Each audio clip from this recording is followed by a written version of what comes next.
اجتماعیت کی اہمیت۔ آگے بڑھنے سے پہلے میں چاہتا ہوں کہ آپ کے سامنے ہمارے دین کے مزاج کی ایک جھلک آ جائے۔ میں نے شروع میں اس اہمیت کی طرف اشارہ کیا تھا جو ہمارا دین نماز کو دیتا ہے۔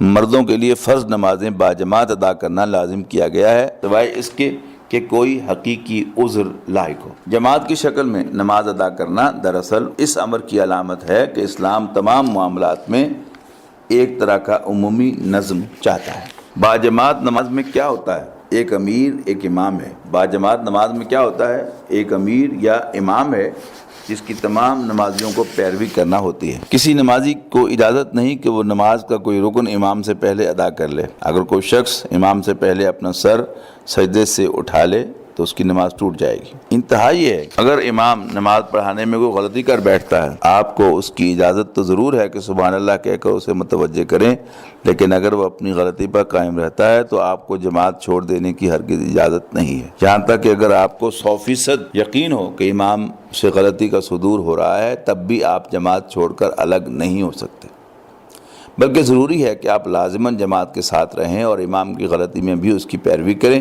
جماعت کی اہمیت یہ ہے کہ آپ کو اس کے ساتھ اپنے آپ کو پیوستہ رکھنے کا حکم دیا گیا ہے، خواہ آپ اپنے امام سے اختلاف ہی کیوں نہ رکھتے ہوں۔ دوسری مثال اسلام کے سماجی نظام سے لیجئے جس کی بنیاد نکاح کے ادارے کے ذریعے استوار ہوتی ہے۔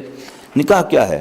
ایک عورت اس بات کا اقرار کرتی ہے کہ وہ شریعت کے ادارے کے اندر اپنے شوہر کی اطاعت کرے گی اور اپنے آپ کو نکاح کے لیے پیش کرتی ہے۔ ایک مرد اس پیشکش کو قبول کرتا ہے اور اس طرح نکاح منعقد ہو جاتا ہے۔ غور کیجئے کہ فی الواقع اگر آپ کو ایک مضبوط اور صحت مند خاندانی نظام تشکیل دینا ہے تو یہ صرف اسی صورت میں ممکن ہے کہ اطاعت فی المعروف اور نظم کو بھرپور طریقے سے قائم کیا جائے۔